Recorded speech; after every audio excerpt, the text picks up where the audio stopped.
করে স্বৈরাচারের জন্ম প্রতিরোধের আহ্বানে জুলাই গণ অভ্যুত্থান স্মরণে মাস জুড়ে কর্মসূচি উদ্বোধন, মুক্তির স্বাদ পেয়েছে দেশ মন্তব্য।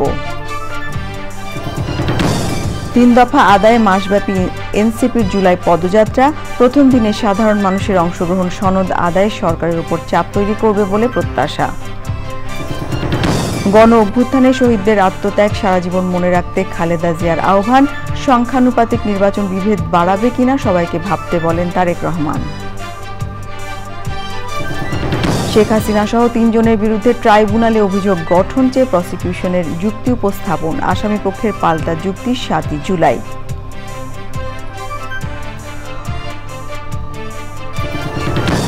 আওয়ামী লীগ দেশে গুপ্ত সন্ত্রাস চালাচ্ছে বলে বিভিন্ন দলের অভিযোগ, জনগণের আকাঙ্ক্ষা মেনে দ্রুত নির্বাচন দেওয়ার আহ্বান।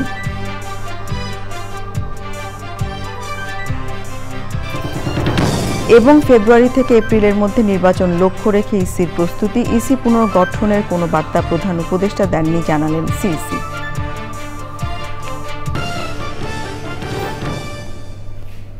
এই ছিল আমাদের এখনকার সংবাদ আয়োজন। ধন্যবাদ সবাইকে এতক্ষণ সঙ্গে থাকবার জন্য।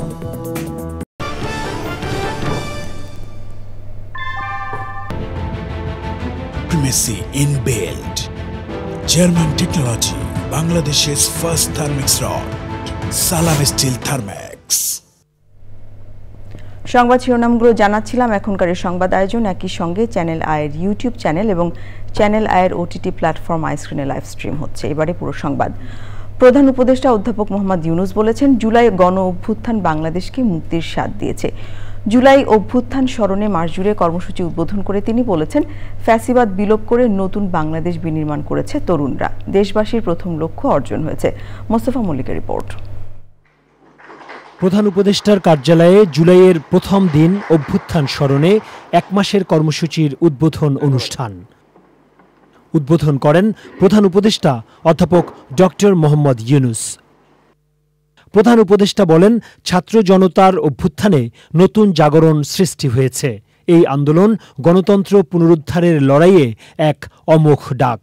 1 বছর আগে এই জুলাই মাসে আমাদের শিক্ষার্থীরা যে আন্দোলন শুরু করেছিল তা এক অভূতপূর্ব গণ অভ্যুত্থান রচনা করে আমাদের মুক্তির স্বাদ দিয়েছিল।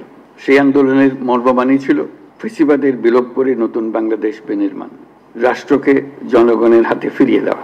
অধ্যাপক ইউনূস বলেন, 16 বছরে প্রথম বিদ্রোহ ঘোষণার মাধ্যমে লক্ষ্য পূরণ করা সম্ভব হয়েছে। যে কারণে অভ্যুত্থান হয়েছিল, তাৎক্ষণিক যেটা টার্গেট ছিল সেটা আমরা অর্জন করেছি। নতুনভাবে রাষ্ট্র ব্যবস্থা বিনির্মাণ, নতুন বাংলাদেশ বিনির্মাণ। আমরা প্রতি বছর এটা করব, যাতে কোনো স্বৈরাচারের কোনো চিহ্ন দেখা গেলে সেটা তাৎক্ষণিকভাবে আমরা বিনাশ করতে পারি। সেটার জন্য এটা অত্যন্ত গুরুত্বপূর্ণ। অধ্যাপক ইউনূস বলেন, দেশের জন্য যারা রক্ত দিয়েছেন তাদের স্বপ্ন পূরণ করতে হবে। যে লক্ষ্যে আমাদের তরুণ ছাত্ররা, জনতা, রিকশা চালক, শ্রমিক, কিশোররা শহীদ হয়েছিল, আহত হয়েছিল, সেই লক্ষ্য বাস্তবায়নে আমরা আবার নতুন করে শপথ নেব এই অনুষ্ঠানমালার মাধ্যমে। এর মাধ্যমে আমাদের স্বপ্ন আবার নতুন করে জেগে উঠুক, আমাদের ঐক্য আবারও সর্বমুখী হোক, অটুট হোক। এই হোক আমাদের এই অনুষ্ঠানমালার লক্ষ্য। অনুষ্ঠানে জাতীয় বিশ্ববিদ্যালয়ের 3 শিক্ষার্থীকে শিক্ষাবৃত্তির চেক তুলে দেন প্রধান উপদেষ্টা। Mostafa Mallik, channel I, Dhaka.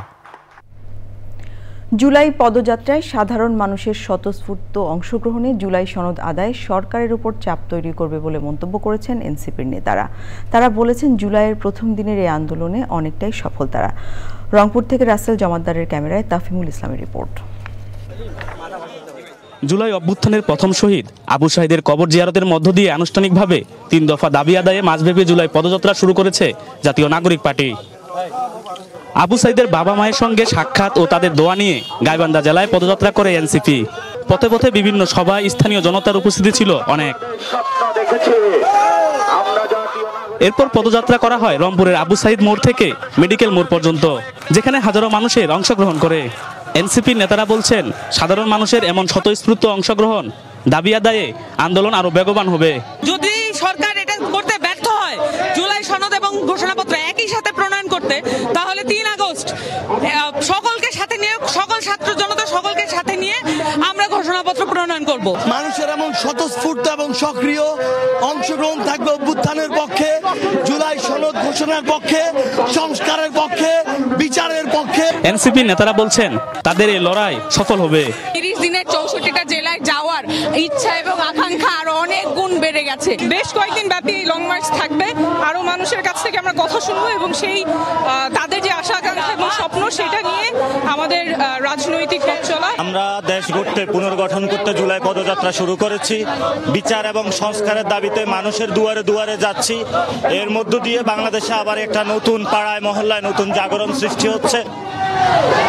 জাতীয় নাগরিক পার্টির নেতাকর্মীরা বলছেন মাত্র স্বতন্ত্র অংশগ্রহণে 3 দফা দাবি আদায়ে কার্যকর ভূমিকা রাখবে। রংপুর থেকে তাফিমুল ইসলাম, চ্যানেল আই। বিএনপি চেয়ারপারসন ও সাবেক প্রধানমন্ত্রী বেগম খালেদা জিয়া বলেছেন, জুলাই আগস্ট গণ অভ্যুত্থানে শহীদদের রক্ত যেন বৃথা না যায়, তাদের আত্মত্যাগ সারা জীবন মনে রাখতে হবে। গণ অভ্যুত্থানের মাস জুলাইয়ের প্রথম দিনে রাজধানীতে বিএনপির আলোচনা ও শহীদ পরিবারের সম্মানে বিশেষ আয়োজনে ভার্চুয়াল বক্তব্যে তিনি বলেন, সবাই মিলে নতুন বাংলাদেশ গড়ে তুলতে হবে। অনুষ্ঠানে ভার্চুয়ালি যুক্ত হয়ে বিএনপির ভারপ্রাপ্ত চেয়ারম্যান তারেক রহমান বলেছেন, ইনসাফ ভিত্তিক বাংলাদেশ গড়ে তুলে শহীদদের ঋণ শোধ করতে হবে। সংখ্যানুপাতিক পদ্ধতিতে নির্বাচন ঐক্যের পরিবর্তে বিভেদ বাড়াবে কিনা তা সবার ভাবতে হবে। রাহুল রায়ের রিপোর্ট। গত বছরের 5ই আগস্ট ফ্যাসিস্ট আওয়ামী সরকারের পতনের আন্দোলন শুরু হয় জুলাই মাসে। 2024-এর গণ অভ্যুত্থানে জুলাই ছিল উত্তাল। এবছর জুলাইয়ের প্রথম দিনে রাজধানীর চীন মৈত্রী সম্মেলন কেন্দ্রে বিএনপির আয়োজনে ছিল জাতীয় ঐক্য ও গণতান্ত্রিক শীর্ষক আলোচনা সভা ও শহীদ পরিবারের সম্মানে বিশেষ অনুষ্ঠান। বেলা 3টায় শহীদদের স্মরণে 1 মিনিট নীরবতা ও জাতীয় সঙ্গীতের পর শুরু হয় মূল অনুষ্ঠান। জুলাই আগস্ট গণ অভ্যুত্থান নিয়ে প্রামাণ্যচিত্র প্রদর্শনের পর গুম হওয়া ও শহীদদের পরিবারকে সম্মান জানানো হয়। অনুষ্ঠানে ভার্চুয়ালি বক্তব্য রাখেন বিএনপি চেয়ারপারসন ও সাবেক প্রধানমন্ত্রী বেগম খালেদা জিয়া। এই আন্দোলনে যারা শহীদ হয়েছেন তাদের জানাচ্ছি আন্তরিক শ্রদ্ধা, আহতদের সমবেদনা। তাদের এই আত্মত্যাগ জাতি চিরকাল মনে রাখবে। নতুন বাংলাদেশ গড়ে তোলার কথা বলেন তিনি। বীরের এই রক্তস্রোত, মায়ের অশ্রুধারা যেন বৃথা না যায়। আসুন আমরা সবাই মিলে শহীদ জিয়ার স্বপ্নকে বাস্তবায়িত করি কোটি মানুষের নতুন বাংলাদেশের নির্মাণের স্বপ্নকে। পুরো অনুষ্ঠানে লন্ডন থেকে ভার্চুয়ালি যুক্ত ছিলেন বিএনপির ভারপ্রাপ্ত চেয়ারম্যান তারেক রহমান। মাসব্যাপী কর্মসূচির উদ্বোধন করে বক্তব্য রাখেন তিনি।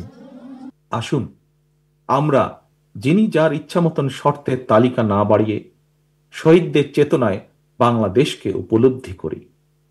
চোখ হারানো যোদ্ধার অন্তর্দৃষ্টি দিয়ে বাংলাদেশকে দেখার চেষ্টা করি।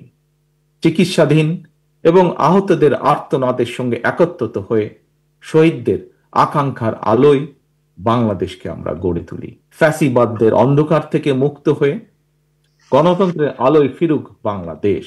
সংখ্যানুপাতিক পদ্ধতিতে নির্বাচনের প্রস্তাবনা নিয়েও কথা বলেন তারেক রহমান। সংখ্যানুপাতিক নির্বাচনী ব্যবস্থা দেশে ঐক্যের পরিবর্তে বিভক্তিমূলক সমাজ এবং অস্থিতিশীল সরকার সৃষ্টির কারণ হয়ে উঠতে পারে কি না, এই বিষয়গুলো গুরুত্ব সহকারে আরো একবার ভেবে দেখার জন্য আমি সকল রাজনৈতিক নেতৃবৃন্দকে বিনীত আহ্বান এবং অনুরোধ করব। সংখ্যানুপাতিক নির্বাচনী ব্যবস্থার আড়ালে পুনরায় দেশের রাজনীতিতে নিজেদের অজান্তেই পতিত পরাজিত পলাতক ফ্যাসিস্ট অপশক্তির পুনর্বাসনের পথ সুগম করে দেওয়া হচ্ছে কিনা, এই বিষয়টিও আমাদের প্রত্যেকের অত্যন্ত সিরিয়াসলি ভাবা দরকার। তারেক রহমান বলেছেন, যে কোনো মূল্যে সুন্দর বাংলাদেশের জন্য ফ্যাসিস্ট বিরোধী ঐক্য ধরে রাখতে হবে। রাহুল রায়, চ্যানেল আই, ঢাকা। গণতন্ত্র ও ঐক্যের প্রশ্নে কোনো আপোষ নেই মন্তব্য করে বিএনপি মহাসচিব মির্জা ফখরুল ইসলাম আলমগীর বলেছেন, সংস্কার নিয়ে বিএনপির বিরুদ্ধে অপপ্রচার করা হচ্ছে। দোষারোপের রাজনীতি ঐক্যের জন্য সহায়ক নয় বলেও মন্তব্য করেন তিনি। জুলাই আগস্ট গণ অভ্যুত্থানের প্রথম বর্ষপূর্তির বিশেষ অনুষ্ঠানে বিভিন্ন রাজনৈতিক দলের নেতারা বলেন, দলীয় মতপার্থক্য ভুলে দেশের প্রশ্নে সবাইকে এক হয়ে কাজ করতে হবে। আক্তার হোসেনের রিপোর্ট।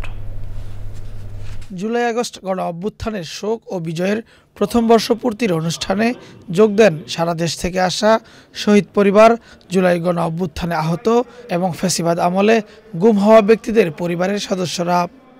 শহীদদের আত্মত্যাগ যেন বৃথা না যায় সেজন্য সবাইকে সজাগ থাকার আকুতি জানান তারা। শহীদরা যেই বৈষম্যহীন বাংলাদেশ চেয়েছিল, একটা শান্তির বাংলাদেশ, সেটা যেন আমরা দেখতে পারি, এটাই আমার আশা। আগামী দিনে যে সরকার আসবে সে সরকার এই সব বিচারের দিকে লক্ষ্য রাখবেন। মানুষ যেন, নির্দোষ মানুষ যেন হয়রানি না হয়, কোনো অপদস্থ না হয়, সেই দিকে লক্ষ্য রাখবেন।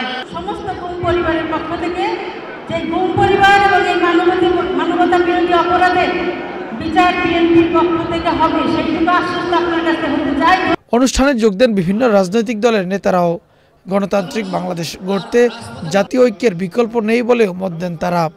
যারা শহীদদের রক্তের সাথে বিশ্বাসঘাতকতা করতে আসবে, বিদ্রোহ করতে আসবে, সবাই মিলে আমরা তাদের বিষ তাপ ভেঙে ফেলবো ইনশাআল্লাহ। আবার এক বছর আগে যেমন সবাই একসাথে ছিলাম, সবাই একসাথে হই, একসাথে ভিন্ন ভিন্ন দল ভিন্ন ভিন্ন মতে নির্বাচন করি, কিন্তু জনগণের প্রধান অধিকারটা ফিরিয়ে দেই। আমাদের সবাই একটা জায়গায় এক থাকতে হবে, কারণ সেটা হলো কি, আওয়ামী লীগ যাতে আর রাজনীতিতে না আসতে পারে। আমরা সবসময় জাতীয় ঐক্যে বিশ্বাসী।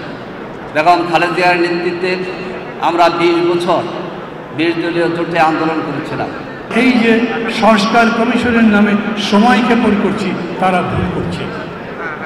আপনি কোনো সংস্কার চাপিয়ে দিতে পারবেন না, গণতন্ত্র চাপানোর বিষয় নয়। স্বাধীনতা ও সার্বভৌমত্বের প্রশ্নে কোনো আপোষ নেই বলে জানান বিএনপি নেতারা। দ্বিমত পোষণ করব, ভিন্ন মত পোষণ করব, বহুমত পোষণ করব, কিন্তু আমরা স্বাধীনতা সার্বভৌমত্বের জন্য একই রাস্তায় এগিয়ে যাব। বিএনপিকে প্রতিপক্ষ ভাবার কোনো কারণ নাই। বিএনপিকে প্রতিপক্ষ ভেবে জাতির ভিতরে কোন রকম অনৈক্য সৃষ্টি করা যাবে না। যেহেতু বিএনপি বড় দল, সুতরাং বিএনপিকেই শুধুমাত্র দোষারোপ করে কথাবার্তা বলাটা বোধহয় ঐক্যের জন্য সহায়ক শক্তি হবে না। আমি অনুরোধ করব সকল রাজনৈতিক দলগুলোকে। জুলাই আগস্ট গণ অভ্যুত্থানের প্রথম বার্ষিকীতে 36 দিনব্যাপী নানা কর্মসূচি পালন করছে BNP. Akhtar Hossain, channel I, Dhaka. July August গণ অভ্যুত্থানের সময় ব্যাপক হত্যাকাণ্ড সহ মানবতা বিরোধী অপরাধের মামলায় ক্ষমতাচ্যুত প্রধানমন্ত্রী শেখ হাসিনা সহ 3 জনের বিরুদ্ধে অভিযোগ গঠন চেয়ে বক্তব্য উপস্থাপন করেছে প্রসিকিউশন। আসামিদের বিরুদ্ধে হত্যা, নির্যাতন ও ঊর্ধ্বতন নেতৃত্বের দায় সহ মানবতা বিরোধী অপরাধের অভিযোগ আনা হয়েছে। পাল্টা যুক্তি উপস্থাপনের জন্য আসামি পক্ষের আইনজীবীরা সময় চাইলে 7 জুলাই ঠিক করেন আদালত। মাজহারুল হক মান্নার রিপোর্ট। জুলাই আগস্ট গণ অভ্যুত্থানের সময় মানবতাবিরোধী অপরাধের মামলায় কারাগারে থাকা আসামি সাবেক আইজিপি চৌধুরী আব্দুল আল মামুনকে সকালে আন্তর্জাতিক অপরাধ ট্রাইব্যুনালে হাজির করা হয়। বেলা 11:45 বিচারপতি মোহাম্মদ গোলাম মর্তুজা মজুমদারের নেতৃত্বে 3 বিচারকের ট্রাইব্যুনাল 1-এ শেখ হাসিনা সহ 3 জনের বিরুদ্ধে অভিযোগ গঠন সংক্রান্ত শুনানি শুরু হয়। মামলার আরেক আসামি সাবেক স্বরাষ্ট্রমন্ত্রী আসাদুজ্জামান খান কামাল। ট্রাইব্যুনালের অনুমতি সাপেক্ষে মামলার অভিযোগ গঠনের শুনানি গণমাধ্যমে সরাসরি সম্প্রচার করা হয়। ডিসি ইকবাল বলেন, গুলি করি, মরে একটা, আহত হয় একটা, একটাই যায়, বাকিটি যায় না স্যার। প্রধানমন্ত্রীর থেকে নির্দেশ এসেছে, সেটা চেইন অফ কমান্ড বাস্তবায়নের মাধ্যমে পুলিশ বাহিনী এবং অন্যান্য বাহিনী, অক্সিলিয়ারি ফোর্সেস, তারা গ্রাউন্ড লেভেলে সব জায়গায় একই পদ্ধতিতে এই কাজটা করেছে। লিথাল ওয়েপনের ব্যবহারে নির্দেশ এসেছে, সারা বাংলাদেশের সর্বত্র তারা একই পদ্ধতিতে লিথাল ওয়েপন ব্যবহার করেছে। সুতরাং যেটা অপরাধ বাংলাদেশে সংগঠিত হয়েছে এবং যে চার্জগুলো আমরা এনেছি, এটা পুরোটাই ছিল ওয়াইড স্প্রেড এবং সিস্টেম্যাটিক, যেটা কোয়ালিফাই করে as crimes against humanity. So our humble prayer, এই 5টি চার্জ যেটা আমরা এই 3 জন অ্যাকিউজডের বিরুদ্ধে এনেছি, তাদের বিরুদ্ধে চার্জ ফ্রেম করে তাদের বিচারের মুখোমুখি করার জন্য। পলাতক শেখ হাসিনা ও আসাদুজ্জামান খান কামালের পক্ষে নিযুক্ত state defence lawyer Amir Hossain ও চৌধুরী আব্দুল আল মামুনের পক্ষের আইনজীবী যুক্তি উপস্থাপনের জন্য সময় চেয়ে ট্রাইব্যুনালে আবেদন করেন। ঐতিহাসিক মামলা বলেছি, বাংলাদেশের ইতিহাসে বাংলাদেশের কোনো প্রাইম মিনিস্টারের বিরুদ্ধে এরকমের আন্তর্জাতিক অপরাধ ট্রাইব্যুনালে ইতিপূর্বে কোনো মামলা হয় নাই এবং একটি কঠিন গুরুতর চার্জের মামলা। এই কঠিন গুরুতর চার্জের মামলা, এই কারণে আমি সময় চেয়েছি। আমি পরিপূর্ণ প্রস্তুতি নিতে না পারার কারণে। আমার চেষ্টা থাকবে, আপ্রাণ চেষ্টা থাকবে তার পক্ষে তাকে এই মামলা থেকে খালাস করার জন্য। এর আগে 12 মে মানবতাবিরোধী অপরাধের মামলায় শেখ হাসিনা সহ 3 জনের বিরুদ্ধে প্রসিকিউশনের তদন্ত প্রতিবেদন দাখিল করে তদন্ত সংস্থা। 1 জুন শেখ হাসিনাকে প্রধান আসামি করে অভিযোগপত্র ট্রাইব্যুনালে দাখিল করা হয়। অভিযোগ আমল নিয়ে অভিযোগ গঠনের দিন ঠিক করেন ট্রাইব্যুনাল। মাজহরক মান্না, চ্যানেল আই, ঢাকা। জুলাই গণ অভ্যুত্থানের বর্ষপূর্তিতে মাস জুড়ে কর্মসূচি শুরু করেছে বিভিন্ন রাজনৈতিক দল। তাদের কর্মসূচি নিয়ে মিথিলা নাজনীনের রিপোর্ট। দলীয় কার্যালয়ে এক সংবাদ সম্মেলনে খেলাফত মজলিস জানিয়েছে 5ই আগস্ট পর্যন্ত দেশজুড়ে বিভিন্ন কর্মসূচি করবে তারা। এসব কর্মসূচির মধ্যে রয়েছে শহীদ ও আহতদের জন্য দোয়া, বৃক্ষরোপণ কর্মসূচি, দেওয়াল লিখন ও সাংস্কৃতিক প্রতিযোগিতা, ফ্যাসিস্টদের দ্রুত বিচার নিশ্চিতে সভা ও গণসংযোগ। গণ অধিকার পরিষদের আলোচনা সভায় কোটা সংস্কার আন্দোলনের আদ্যপান্ত তুলে ধরে জনগণের প্রত্যাশা পূরণে সংশ্লিষ্টদের প্রতি আহ্বান জানানো হয়। জুলাই গণ অভ্যুত্থানে শহীদদের প্রতি শ্রদ্ধা জানিয়েছে গণসংহতি আন্দোলন। আওয়ামী লীগ গুপ্ত সন্ত্রাস চালাচ্ছে অভিযোগ করে জনগণের নিরাপত্তা নিশ্চিত করা ও সুষ্ঠু নির্বাচন আয়োজনের জন্য সরকারকে আহ্বান জানিয়েছে দলটি। আমরা দেখছি যে এখনো পরাজিত ফ্যাসিস্টরা তারা বসে নেই, তারা নানাভাবেই এই অভ্যুত্থানকে, তার অর্জনকে ধ্বংস করার জন্য চেষ্টা করছে। মানুষের মধ্যে ভয়, ভীতি, আতঙ্ক, ত্রাস সৃষ্টি করে তারা একটা অস্থিতিশীল পরিবেশ তৈরি করার চেষ্টা করছে। আমরা অন্তর্বর্তী সরকারের কাছে বলি, অভ্যুত্থানের শক্তির উপর আপনারা দাঁড়িয়ে আছেন। এইখানে অভ্যুত্থানের অর্জন হচ্ছে দেশের মানুষের নিরাপত্তা প্রতিষ্ঠা করা। যারা অপরাধ করেছে তাদেরকে আইনের আওতায় আনা। জুলাই গণ অভ্যুত্থান ও জন আকাঙ্ক্ষা শীর্ষক আলোচনার আয়োজন করে গণশক্তি সভা। Mithila Nazneen, channel I, Dhaka. 31শে জুলাইয়ের মধ্যে জুলাই সনদ ঘোষণা করতে সরকারের প্রতি দাবি জানিয়েছে ইনকিলাব মঞ্চ। দাবি মানা না হলে 3রা আগস্ট কফিন মিছিল নিয়ে সচিবালয়ে ঘেরাওয়ের কর্মসূচি দিয়েছে তারা। পরাগাজিমের রিপোর্ট। জুলাই সনদের দাবিতে বিকেলে শাহবাগ জাতীয় জাদুঘরের সামনে জড়ো হন ইনকিলাব মঞ্চের জুলাই যোদ্ধারা। সংক্ষিপ্ত সমাবেশে তারা বলেন, জুলাই বিপ্লবে যারা প্রাণ দিয়েছে তাদের আত্মত্যাগ অনেকটাই ব্যাহত হয়ে গেছে।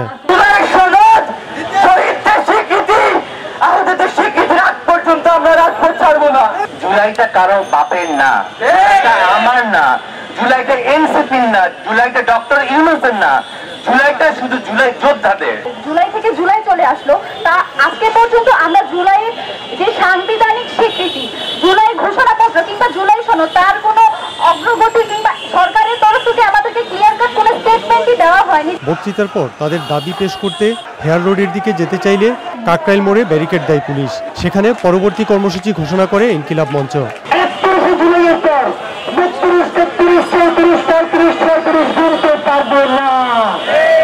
আগামী আগস্টের 3 তারিখ দুপুর 12টায় শাহবাগ থেকে জুলাইয়ের শহীদের পরিবাররা, আহত যোদ্ধারা শরীরে কাপড়ের কাপড় পরে এবং আমরা কফিন নিয়ে সচিবালয়ে ঘেরাও করার জন্য কফিন মার্চ নিয়ে রওনা করব। দাবি ঘোষণার পর সন্ধ্যা 6টার দিকে কর্মসূচি স্থগিত করেন তারা। তবে দাবির সমর্থনে মাসব্যাপী সচেতনতা কর্মসূচি চলবে বলে জানানো হয়। আজিম, চ্যানেল আই, ঢাকা। নির্বাচন কমিশন পুনর্গঠনে প্রধান উপদেষ্টা কোনো বার্তা দেননি বলে জানিয়েছেন প্রধান নির্বাচন কমিশনার এম নাসির উদ্দিন।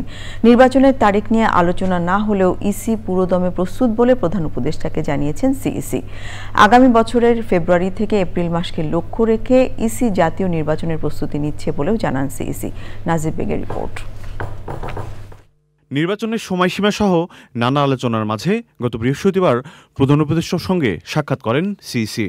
রবি ও সোমবার নির্বাচন কমিশনে সিইসি অনুপস্থিত থাকায় ইসি পুনর্গঠন হচ্ছে এমন গুঞ্জনও ছিল। মঙ্গলবার নির্বাচন কমিশনে এসে সিইসি জানালেন, চিকিৎসার জন্য কয়েকদিন হাসপাতালে ভর্তি ছিলেন তিনি। দেখলাম যে কেউ কেউ আমাকে পদত্যাগ করাই দিয়েছে, কেউ বলেছে আমি কথা বলার পর অসুস্থ হয়ে গেছি। I can tell you for sure, ধরুন কোনো বার্তা আমাকে দেওয়া হয়নি। এই জন্য কোনো বার্তা দেওয়া হয়নি। কেন দিবে? আমরা কি কোনো ইলেকশন করেছি? আমরা কোনো ইলেকশন রিগিং করছি? না কারো পক্ষপাতিত্ব করেছি? আমরা কেউ এসে জোর করেছি এই চেয়ারে বসে গেছি? প্রধান উপদেষ্টার সঙ্গে বৈঠকে জাতীয় নির্বাচনের তারিখ নিয়ে আলোচনা হয়েছে কিনা এর জবাবে তিনি বলেন, সুষ্ঠু নির্বাচনের বিষয়ে সরকার ও ইসি একই লক্ষ্যে এগুচ্ছে। নির্বাচনের তারিখ নিয়ে কোনো আলোচনা হয়নি, ওইটাকে আমার উদ্দেশ্যও ছিল না। নির্বাচনের তারিখ এবং শিডিউল আপনারা যথাসময়ে পাবেন, জানতে পারবেন এবং ইলেকশন কমিশন থেকেই জানতে পারবেন। নির্বাচনটাকে গ্রহণযোগ্য, সুষ্ঠু, নিরপেক্ষ করার জন্য আমরা এখন একই ওয়েব লেন্থে আছি। লন্ডনের ফেব্রুয়ারির কথা আসছে, এর আগে উনি এপ্রিলের কথা আসছে, ওর মধ্যে ওই দুইটা টাইম ফ্রেমকে সামনে রেখে আমরা প্রস্তুতি নিচ্ছি। ইসির কার্যক্রমে রাজনৈতিক দলগুলো আস্থা রাখতে পারবেন মনে করেন CEC. Najib beg, channel I, Dhaka. Padma সেতু নির্মাণ প্রকল্পে পরামর্শক নিয়োগে দুর্নীতির মামলায় নতুন করে তদন্ত করছে দুদক। এ তথ্য জানিয়ে প্রতিষ্ঠানটির চেয়ারম্যান বলেছেন, এ বিষয়ে দুদককে সঠিকভাবে তদন্ত করতে দেয়া হয়নি। যথেষ্ট তথ্য প্রমাণ থাকার পরও বিগত সরকারের আমলে গায়ের জোরে আসামিদের অব্যাহতি দেয়া হয়। এনামুল কবির উপমের রিপোর্ট। বিগত আওয়ামী লীগ সরকারের আমলে পদ্মা সেতু নির্মাণ প্রকল্পে পরামর্শক নিয়োগে অনিয়ম ও দুর্নীতির অভিযোগে মামলা করে দুদক। তদন্ত শেষে দায় থেকে অব্যাহতি দিয়ে চূড়ান্ত রিপোর্ট দেন তদন্তকারীরা। সঠিকভাবে সে সময় তদন্ত করা হয়নি এমন অভিযোগে আবারও মামলাটি পুনরুজ্জীবিত করেছে দুদক। প্রাথমিক অনুসন্ধানে আমরা মনে করছি যে এফআরটি হওয়াটা ঠিক হয়নি। আমরা যে মূল্যায়ন কমিটি গঠন করি, সেই কমিটি উদ্দেশ্যমূলকভাবে একাধিকবার পরিবর্তন করা হয়েছে। এটাতে আমাদের একটা ম্যানস্ট্রিয়া কিংবা একটা অসৎ উদ্দেশ্য, অপরাধ প্রবণতা এটার মধ্যে থেকে যায়, সেটা প্রমাণিত হয়ে আসে। যে জিনিসটা আমার একবার ক্রয় করলে একাধিকবার ব্যবহার করতে পারি, আমার এটা বারবার এই ব্যয়টা আমার এখানে দেখানোর সমীচীন না, এরকম কয়েকটা ঘটনা ঘটেছে।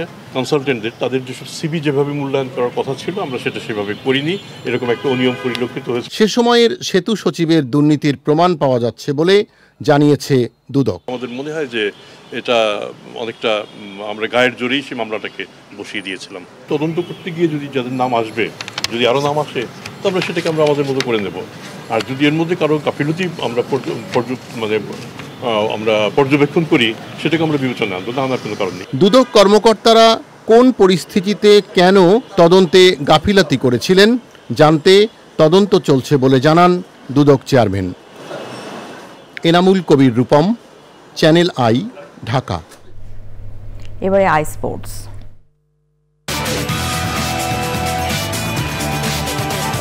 অনেক ধন্যবাদ আমাদের সাথে যোগ দেওয়ার জন্য। এবারে অন্যান্য সংবাদ।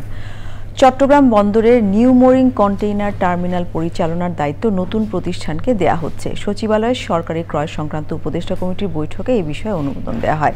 বুধবার এ বিষয়ে চূড়ান্ত সিদ্ধান্ত নেবে চট্টগ্রাম বন্দর কর্তৃপক্ষ। 6 মাসের জন্য এই দায়িত্ব দেয়া হবে বলে বৈঠক শেষে জানান নৌ পরিবহন উপদেষ্টা ব্রিগেডিয়ার জেনারেল অবসরপ্রাপ্ত সাখাওয়াত হোসেন। অর্থ উপদেষ্টা ডক্টর সালেউদ্দিন আহমেদ জানান, নতুন অর্থ বছরের মধ্যে জাতীয় নির্বাচন হওয়ার সম্ভাবনা বিবেচনায় নির্বাচনী বাজেট নিয়ে কার্পণ্য করা হবে না।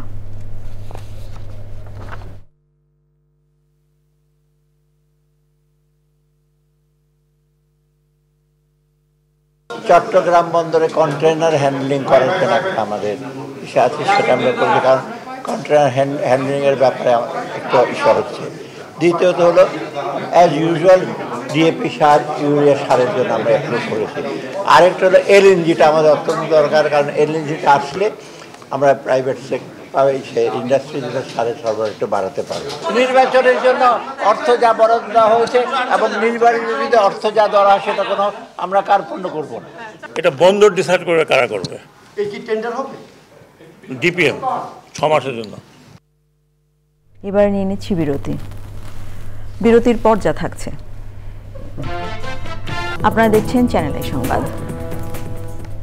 এবারে নিটোল টাটা আন্তর্জাতিক সংবাদ।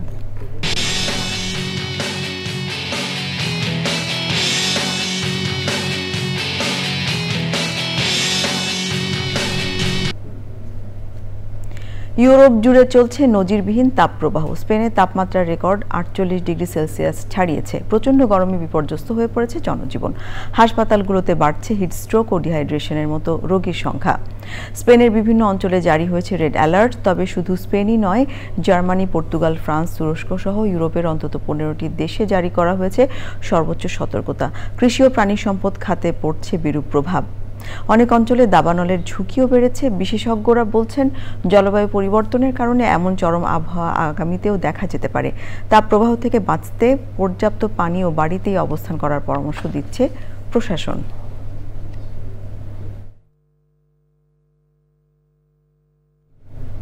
এবারে ঢাকা ব্যাংক পিএলসি বাণিজ্য সংবাদ।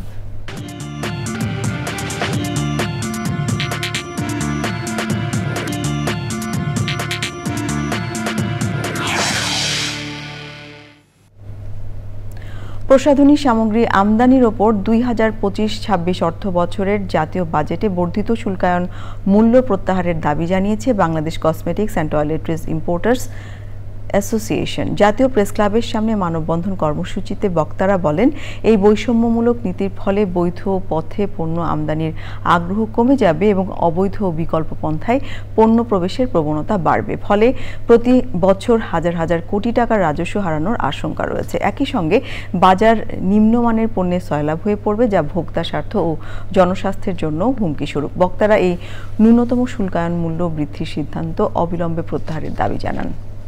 আবারও নিয়ে নিচ্ছি বিরতির পর্যায়ে থাকুন। আপনারা দেখছেন চ্যানেল আই সংবাদ।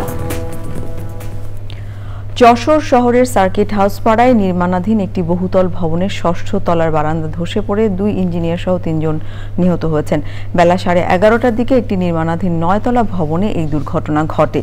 নিহতরা হলেন কুষ্টিয়ার মজমপুর এলাকার ইঞ্জিনিয়ার মিজানুর রহমান, দিনাজপুরের ইঞ্জিনিয়ার আজিজুল ইসলাম এবং চাঁপাইনবাবগঞ্জের মহারাজপুর এলাকার শ্রমিক নুরুজ্জামান।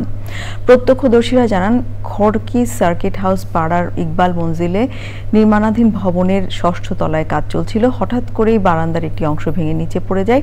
এতে 2 ইঞ্জিনিয়ার ও 1 শ্রমিক নিচে পড়ে গুরুতর আহত হন। যশোর 250 শয্যার জেনারেল হাসপাতালে নেয়ার পর কর্তব্যরত চিকিৎসক 3 জনকে মৃত ঘোষণা করেন। পুলিশ জানিয়েছে, প্রাথমিকভাবে ধারণা করা হচ্ছে ভবনের নির্মাণ কাজে প্রয়োজনীয় নিরাপত্তা ব্যবস্থা ছিল না।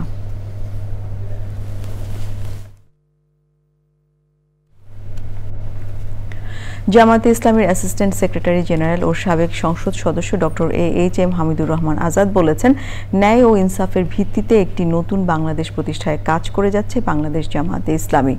2024 পরবর্তী বাংলাদেশে মানুষ আর কোনো নতুন স্বৈরাচারকে দেখতে চায় না। চট্টগ্রাম মহানগরীর চাঁদগাঁওয়ে চট্টগ্রাম 8 আসনের এমপি প্রার্থী ডাক্তার আবু নাসেরের সমর্থনে নির্বাচনী প্রতিনিধি সম্মেলনের প্রধান অতিথির বক্তব্যে এসব কথা বলেন তিনি। চাঁদগাঁও থানা আমির মোহাম্মদ ইসমাইলের সভাপতিত্বে আরও বক্তব্য রাখেন বাংলাদেশ জামায়াতে ইসলামীর অ্যাসিস্ট্যান্ট সেক্রেটারি জেনারেল ও ইসলামী ছাত্র শিবিরের সাবেক কেন্দ্রীয় সভাপতি মোহাম্মদ শাহজাহান, চট্টগ্রাম অঞ্চল টিম সদস্য অধ্যাপক মাওলানা জাফর সাদেক, চট্টগ্রাম 8 আসনের প্রার্থী ডাক্তার আবু নাসের ও অন্যরা। ফরিদপুরে স্থানীয় জলবায়ু ও দুর্যোগ ব্যবস্থাপনা বিষয়ক কর্মশালা হয়েছে। আন্তর্জাতিক অভিবাসন সংস্থা এবং refugee and migratory movements research ইউনিটের উদ্যোগে কর্মশালায় প্রধান অতিথি ছিলেন অতিরিক্ত জেলা প্রশাসক মোহাম্মদ সোহরাব হোসেন। উপস্থিত ছিলেন সরকারি বেসরকারি কর্মকর্তারা। এতে অংশ নেয় বিভিন্ন শ্রেণী পেশার মানুষ।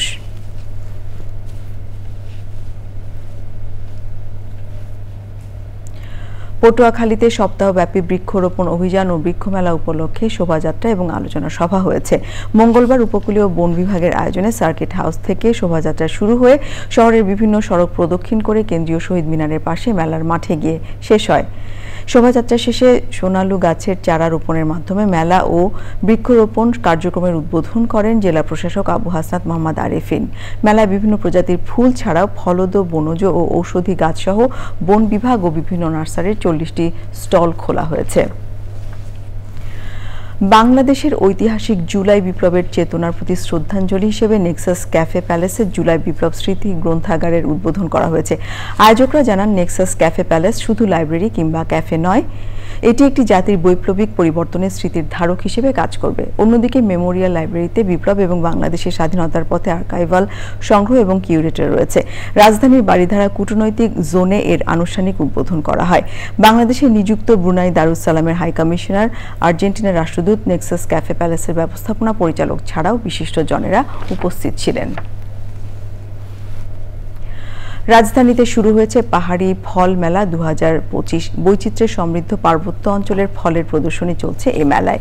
বিকেলে পার্বত্য চট্টগ্রামের অর্গানিক ফল ও সাংস্কৃতিক ঐতিহ্য তুলে ধরার লক্ষ্যে রাজধানীর চট্টগ্রাম কমপ্লেক্স প্রাঙ্গণে মেলার উদ্বোধন করেন পার্বত্য চট্টগ্রাম বিষয়ক উপদেষ্টা সুপ্রদীপ চাকমা। এবারের মেলার প্রতিপাদ্য পাহাড়ি ফলের ঘ্রাণ, বৈচিত্র্যময় প্রাণ। আয়োজনে ছিলেন রাঙামাটি জেলা পরিষদের চেয়ারম্যান কৃষিবিদ কাজল তালুকদার, বান্দরবান জেলা পরিষদের চেয়ারম্যান থানজামা লুসাই, খাগড়াছড়ি জেলা পরিষদের চেয়ারম্যান জিরুনা ত্রিপুরা, পার্বত্য চট্টগ্রাম বিষয়ক মন্ত্রণালয়ের সচিব আব্দুল খালেক ও অন্যরা। 5 দিনব্যাপী এই মেলা চলবে 5ই জুলাই পর্যন্ত।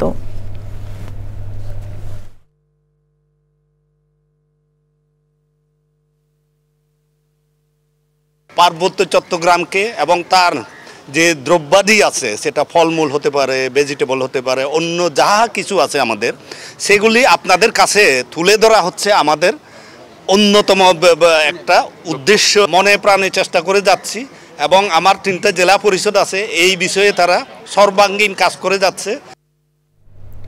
Sirajganj chamber of commerce and ইন্ডাস্ট্রির সভাপতি নিযুক্ত হওয়ায় সিরাজগঞ্জের বিএনপির সাধারণ সম্পাদক সাইদুর রহমান বাচ্চুকে সংবর্ধনা দিয়েছে রাজধানীর উত্তরাস্থ সিরাজগঞ্জবাসী। এ সময় বাচ্চু বলেন, সিরাজগঞ্জকে একটি শিল্পনগরীতে পরিণত করা হবে। এ সময় উপস্থিত ছিলেন সিরাজগঞ্জের একক সংঘের আশরাফুল আলী, মোয়াজ্জেম হোসেন, কামরুল হাসান হিলটন, শামসুল হক সহ অন্যরা।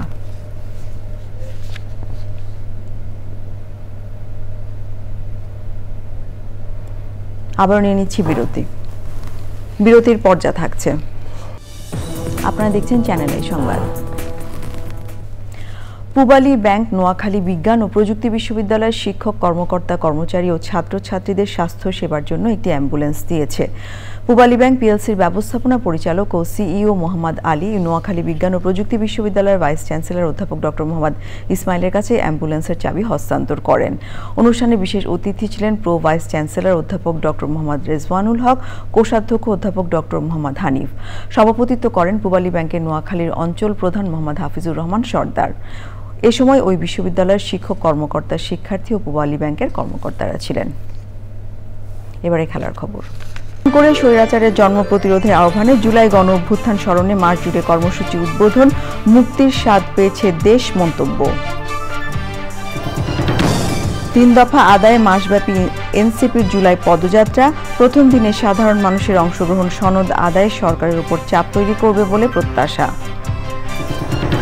গণ অভ্যুত্থানে শহীদদের আত্মত্যাগ সারা জীবন মনে রাখতে খালেদা জিয়ার আহ্বান, সংখ্যানুপাতিক নির্বাচন বিভেদ বাড়াবে কিনা সবাইকে ভাবতে বলেন তারেক রহমান।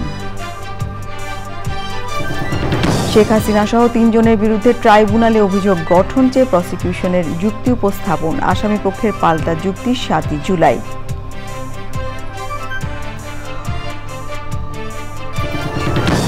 আওয়ামী লীগ দেশে গুপ্ত সন্ত্রাস চালাচ্ছে বলে বিভিন্ন দলের অভিযোগ, জনগণের আকাঙ্ক্ষা মেনে দ্রুত নির্বাচন দেওয়ার আহ্বান।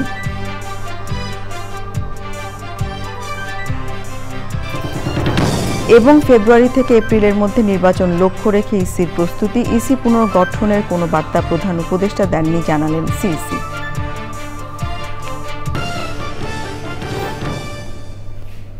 এই ছিল আমাদের এখনকার সংবাদ আয়োজন। ধন্যবাদ সবাইকে এতক্ষণ সঙ্গে থাকার জন্য।